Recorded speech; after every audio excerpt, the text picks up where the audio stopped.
Hello and welcome to this week's Out of Gas, your program completely in English to improve your knowledge about cinema. I'm Helga the Bluehead. With Twinkle Nora, as always. And today, look, this is the first Out of Gas of this decade and 2020. Yeah, we're back to the 20s, the roaring 20s. Let's dance some Charleston and dress like flappers. So hope you have had fun in the holidays, and guess you're probably dealing with its aftermath, which is going back to work and studying for the exams. Sorry. I have the same feelings. I have an exam coming. Yeah. Not the best though, is it? Let's talk about a genre, which is pretty old one, and we're gonna get into its history as well. And we're gonna talk about musicals. Yes, musicals movies. Exactly. Now we exclude any animation from this chart since they deserve their own list. And of course, most of them are from Disney, and we're definitely gonna make some shows specifically for Disney Studios, so no worries on that. But before, let's head to our socials. Where you can find us on our Facebook page as Roma Tre Radio, where you can see our lovely post we just posted. Yeah. And you can find us on Twitter as Roma Tre Radio, on Instagram as Roma Tre Radio. Remember, the tree must be a number. And of course, you can always listen to us through a streaming website as radio.unromatre.it, and on the TuneIn app as Roma Tre Radio, and on SoundCloud as well, right? On SoundCloud and also on our streaming website, you can listen to our podcasts on Sunday. Yeah, 2 days after the live show, you can listen to our podcast. Don't forget. Yeah, don't forget. But get yourself a cup of tea right now, because we're about to talk in the general history of the musical. So in general, the 30s and 50s are considered to be the golden age of the musical film. Now, when the genre's popularity was at its highest in the Western world, Disney's Snow White and the Seven Dwarfs was the earliest Disney animated feature film, and it was a musical which won an honorary Oscar for Walt Disney at the 11th Academy Awards. So keep that in mind, and we'll get to you very soon after a bit of a pause. Hello and welcome back. So let's get into a bit of a quick history of this genre for y'all movie lovers. Musical short films were made by Lee DeForest in 1923-1924. Beginning in the 1926, thousands of Vitaphone, the sound system for films owned by Warner Brothers, shorts were made, many featuring bands, vocalists and dancers. The earliest feature-length film with synchronized sound and only a soundtrack of music and occasional sound effects that played while the actors portrayed their characters, just as they did in silent films, without audible dialogue. The Jazz Singer, released in 1925 by Warner Brothers, was the very first to include an audio track, but it had only a short sequence of a spoken dialogue. The famous quote, wait a minute, you hadn't heard nothing yet," happened to revolutionize the whole cinema, giving birth to the sound films, the first full-length one being Lights of New York. Now let's head into one of the most iconic musical films of all time. I mean, not just musical, but the film on its own, that movie is iconic as a whole. And it's also very, very queer. Yeah! Yeah, you know the meme. Yes! Now, let's talk about The Wizard of Oz, coming out in 1939. Now, it is inspired by the book by the same name, written by the American writer Frank Baum. The Wizard of Oz follows the unexpected journey of a little girl named Dorothy, played by Judy Garland, across the colorful and wonderful land of Oz. Along the way, she meets a scarecrow, a tin man, and a cowardly lion. All together, they wish to consult the powerful Wizard of Oz, but in order to do so, they will have to face the Wicked Witch of the West, who tortures this magical land. Now, the writing of this movie took a long time and saw many writers come and go. In the end, only 3 out of 14 writers are credited for their contribution.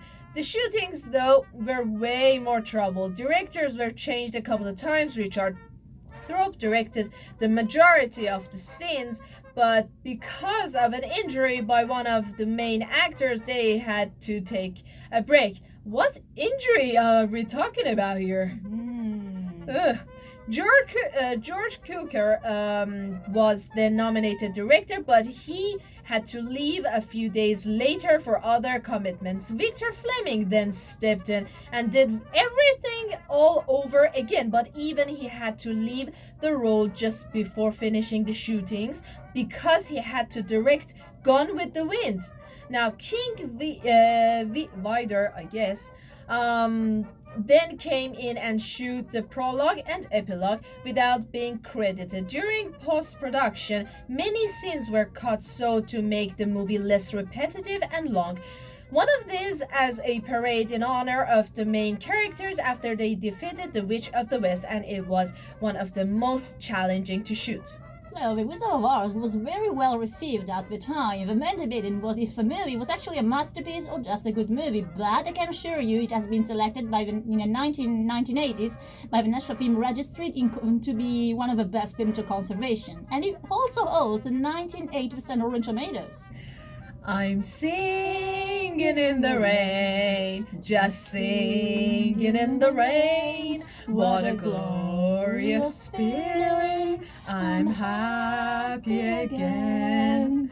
That was very beautiful. That is one of the reasons that we are not in musical movies. Yeah. I mean, I'm talking actually about myself.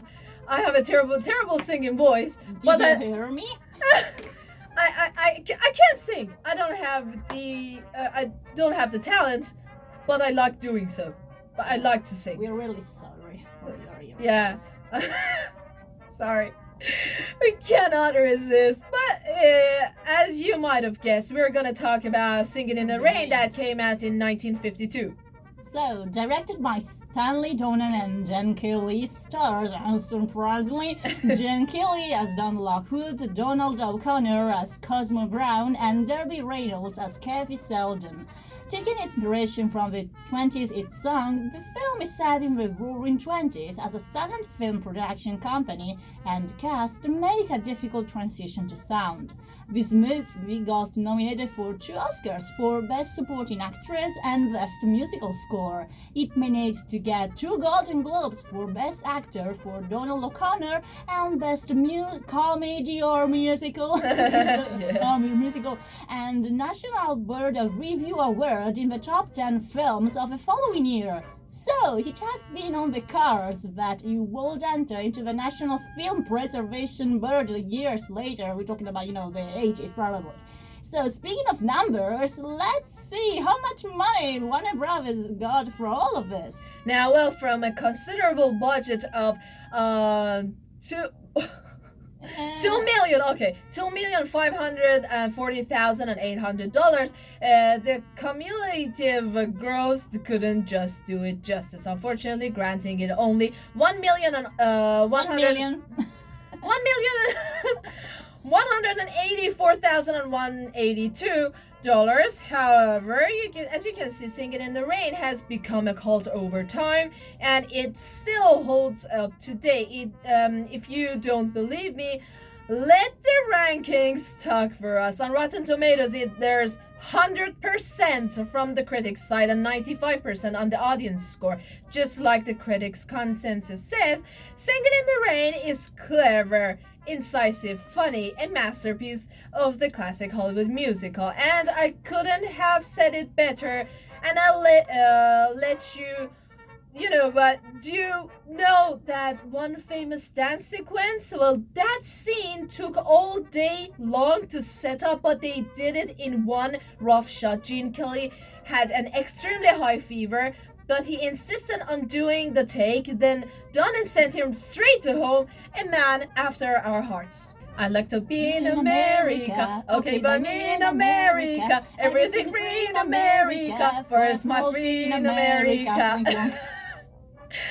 So again with the singing, we're gonna talk about West Side Story coming out in 1961. This is one of the best musical films you'll ever get to see in your entire life. I mean, believe me. Because I know you're saying, this is for centuries ago, etc., etc. No, this is good, and you gotta watch it, especially if you're a cinema student. So, it's directed by Robert Wise and Jerome Robbins. It is an adaptation of the 1957 Broadway musical of the same name, which in turn was inspired by William Shakespeare's Romeo and Juliet. Who would have guessed? So, the plot, fairly obvious, is about two lovebirds. The boy, Tony, played by Richard Beymer, and Jimmy Bryant as Tony sings his voice, and America, and the girl, Maria, played by Natalie Wood, and Mary Nixon as Maria's singing voice, is an immigrant from Puerto Rico who fall in love with each other despite all the tension between the American gang, the Jets, and the Puerto Rican gang, the Sharks. Of course, since the movie was made in the 60s, there might be some things that might not live up to today, you know. I mean, for example, casting Natalie Wood as an American as a Puerto Rican, that's one of the issues. But it's in the 60s, you know, and in the end, it's by no means, it is not offensive. In fact, the movie itself has a lot of social and racial commentary. The film has been deemed culturally significant by the United States Library of Congress and was selected for the National Film Registry in 1997. Technically, and also the choreography, well, it couldn't be made better. It's unique color palette, the systematic production design and frames, the symmetric production design and frames will hypnotize you. Each movement by the characters is calculated. The mise-en-scène will blow you away. The movie was nominated for 11 Academy Awards and won 10, including Best Picture, in addition to a special award for Robbins, becoming the record holder for the most wins for musical. It has got 93% on Rotten Tomatoes, and honestly, we cannot simply recommend this movie more. I mean, what are you waiting for? Go watch it. By the way, there's a remake coming out in 2020, if I'm not mistaken, made by Steven Spielberg, and Ansel Elgort is gonna be as Tony. Set in Salzburg, Austria, Maria, played by Julie Andrews, is a young postulant at the Nürnberg Abbey with a huge passion for singing, music, and mountains. Yes, we're going to talk about The Sound of Music. I mean, Julie Andrews is in it. That came out in 1965. Now, her life gets twisted when she's sent to the villa of retired naval officer Captain George von Trapp, played by Christopher Plummer, to be governess to his 7 children. I mean, the first time that I was watching this movie, I was like, what? Why? It's actually inspired by an actual story. Yes, more on that later. 7 children while he will be off to Vienna. The captain is a widower, and after the death of his wife, he's been raising the children using strict military discipline. Maria, though, is different from the previous governesses and responds to the bad behavior of the children with kindness and patience, and soon they come to trust and respect her. Yeah, and just like I kind of spoiled before, The Sound of Music is based on Maria von Trapp's memoir titled The Story of a Trapp Family Singers, published in the 1949. To help promote her family singing group following the death of her husband, Georg, in 1947. Hollywood in the beginning wasn't really interested in the full story, wanting to buy only the title, but Maria von Trapp refused and insisted, just like a diva, great lady, wanted the whole thing to be told. So, in 1956, German producer Wolfgang something. What? Wolfgang Liebeneine.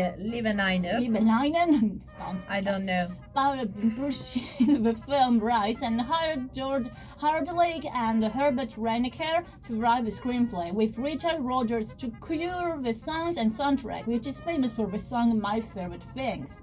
Being also an adaptation of a stage play with the same name, the production focused on transforming the screenplay to from stage to cinema, working on shots that could emphasize action and mood and open the story up to the beautiful location of Salzburg and the Austrian Alps. Although many scenes were shot in real Austrian location, the indoors ones were made in the studios of Los Angeles. Now, still today, The Sound of Music is one of the most viewed and iconic movies in the history of cinema, and in 1965, it won several Oscars: Best Movie, Best Directing, Best Sound Mix, Best Song, and Best Editing, and Julie Andrews won the Italian Davide Donatello for her role. And on Rotten Tomatoes, it has 89% of positive reviews. Wow, we should do some covers. Probably. Yeah. Don't cry for me, Argentina. The truth is I never left you. All through my wild days, my mad existence, I kept my promise. Don't keep your distance. Now that is very, I guess it's pretty much obvious that what movie are we going to talk about right now? Evita? Oh, come on. We're going to talk about Evita, coming out in 1996. So, it's an astonishing musical starring Madonna, Antonio Banderas, and Jonathan Pryce. Interestingly, Antonio Banderas and Jonathan Pryce both are nominated for the Oscars for Best Actor in a Leading Role. Ooh, yeah, see? That's really nice. Well, it was also directed by Alan Parker and based on the 1976 concept album of the same name produced by Tim Rice and Andrew Lloyd Webber, which also inspired a 1978 musical. The story is inspired by an incredible true story of Evita Perón, stars a life as a semi-poor girl who goes on to become an actress and then becomes the wife of President of Argentina, Juan Perón. The musical is a story of love and politics, showing how all the battles and triumph Evita had in her short, strange and whimsical life. Unfortunately, she really passed away, really soon. She was only 33. Madonna tries her best to show us her acting abilities and emotional range, both singing and performing in Alan Parker's spectacular film. Still, there are many criticizing her acting in this movie, or in general choosing her as the lead for this movie. Antonio Banderas plays as an everyday man, mostly playing the narrator to this story, showing his almost perfect singing ability, not to forget about his brilliant performance and dancing. And who would have thought that Jonathan Pryce can sing? I checked it on Wikipedia that did he really provide the singing voice for his character, and he sing all those songs. He can sing. Yeah. And we can easily say that they've done a great job. Of course, there has been lots of production difficulties. Like director and screenwriter changes, for example. Oliver Stone was meant to write and direct the movie, but he ended up being only the writer, and for instance, casting Madonna is an issue, I think. They considered Michelle Pfeiffer, Glenn Close, and even Meryl Streep for the role of Evita. Now, the movie won and got nominated for several Golden Globes and Academy Awards. It has got 63% on Rotten Tomatoes and did pretty well at the box office, and we hope that you give this movie a chance because it's pretty good.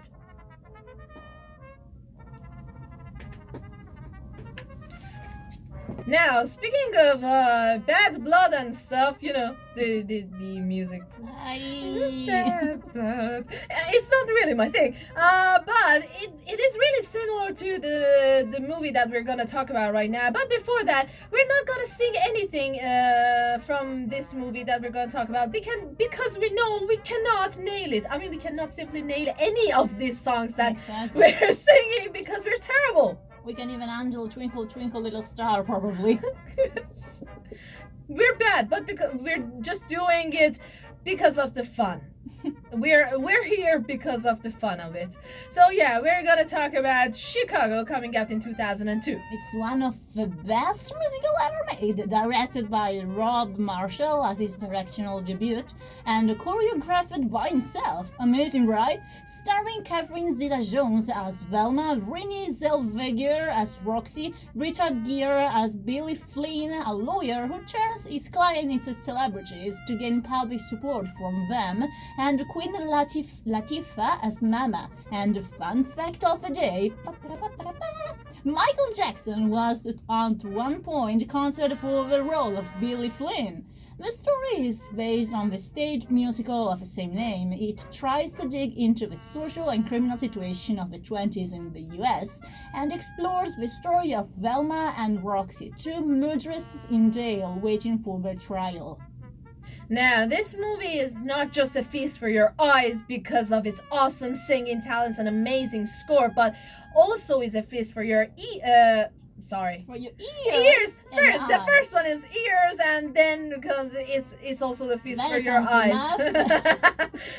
The songs are written by John Kander and Fred Ebb, and it's scored by Danny Elfman. The mostly red and black color palette makes most of the prison scenes look like a cabaret, and the choreography looks spectacular. Although being Marshall's directorial debut, it managed to get nominated in 12 categories and win 6. Marshall got nominated as Best Director. I mean, imagine getting nominated for your first huge movie.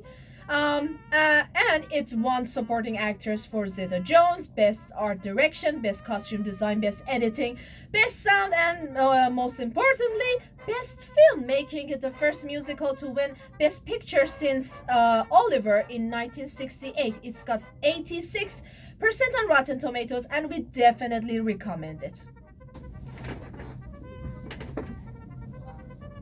Esatto. Now, this movie is a tough one. We usually put our trash talk of the week here, and maybe, only maybe, this movie is trash. In some people's opinion, is trash, but we kind of have a bit of a mixed feeling about it. I mean, call it what? Our guilty pleasure, something. So bad, it's so good. It's not I'm actually sorry. that bad. No, it's not that bad. So, we're not gonna trash it completely. We're not gonna trash it all the way. So here we go. Let's sing its music. It's iconic music again, and I promise you this is the last time that you're gonna hear us singing, okay? Yeah, because our throats are like dying right now. Too much work today. Yeah, I know. In sleep he sang to me, in dreams he came, that voice which calls to me and speaks my name. And do I dream again? For now I find the fire inside my mind. Thank you. Mwah. Mwah! Thank you very Wonderful. Let's much. applaud ourselves. I have to go to for singing soprano and in the opera houses. I gotta perform at opera houses. Yeah. So yeah. So don't forget to book a ticket for Halloween next week. So, The Phantom of the Opera, an opera shaped into a movie directed by Joel Schumacher, written by Lloyd Webber and Schumacher himself, starring Gerard Butler as the titular role, Amy Rapson as Christine, and Patrick Wilson as Raoul. This movie is based on Andrew Lloyd Webber's 1986 musical of the same name, which in turn is based on the French novel La Fantôme de l'Opéra by Gaston Leroux, telling the famous story of a phantom of the Paris Opera House who falls in love with a young soprano singer, Christine. Meanwhile, Christine meets her childhood friend and sweetheart, Raoul, and they fall in love. It's a love triangle. It's a love Got it. got it. I mean, and by the way, Patrick Wilson I watched this movie and I didn't realize that is Patrick Wilson. I mean, oh my god. And then I checked it again. I was like, oh my god. And he sings the scores himself as well. So he knows singing. I mean, who can believe that Gerald Butler can sing? I mean, obviously he's not really that good. Oh, sorry. Because he did have very few singing lessons. That's why it wasn't really that good. So again, the making at least of it was very troublesome. Yes, they wanted to cast Hugh Jackman. Can you imagine that? Hugh Jackman as the Phantom of the Opera. That would have been perfect. That would have been perfect. Perfect. But unfortunately, he faced scheduling conflicts with Van Helsing. And I'm quoting that he said, it was a bummer. He said that. They eventually casted Gerard Butler with having only a few singing lessons, and that's one of the main issues of the film. Fortunately, both Emmy Rossum and Patrick Wilson have done a pretty good job in singing those high notes. Mostly, I'd say Emmy Rossum. She was really good in this movie. She's great. Other things that were pretty astonishing are the film's art direction and cinematography. For these two, they got nominated at the Academy Award, and also production design and costume design. Unfortunately, the movie got plenty of negative reviews by the critics, mostly because of its bad direction and writing, having only 33% on Rotten Tomatoes. But the audience almost loved this movie and they gave it 84%. Hai sentito che cantiamo be così bello?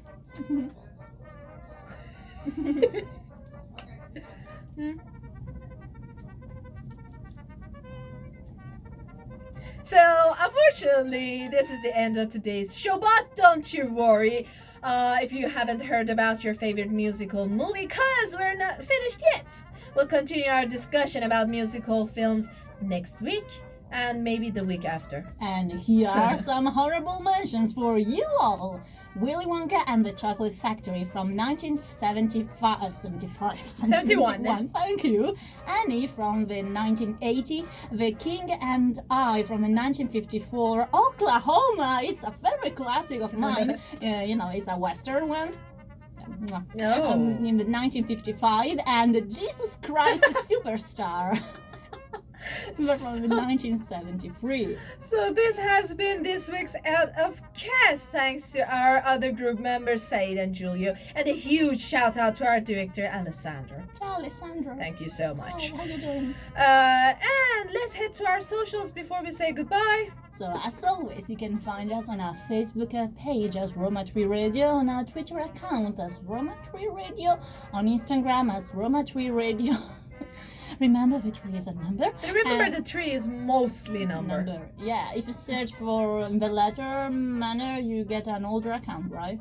Not quite sure, but search it with the number anyways. Yeah, let's be sure about it. And you can always listen to us through streaming website as radio.uniromatre.it, and on the TuneIn app as Roma Tre Radio, and on SoundCloud this Sunday. So listen to our podcast on Sunday. And you can always donate to our Patreon account for €50 a month. Yeah, so we can sing more for you. Yeah, for €50 you get a bad cover of Adagio from me and Helia. Exactly. Why listening to good covers when you can hear our terrible covers? You just stole my line. Yes. Thank you. Because I loved it. Thank you. Still anything that you love. You owe me €50. No way. We're in this together, mate. And thank you all for tuning in. I've been your host, Helia the Bluehead. And Twinkle Laura, yours truly. And we'll see you on the flip side. You stole my line. Because I know it. Oh no, what is that, the meme? You stole, what was that? You stole my dream journal.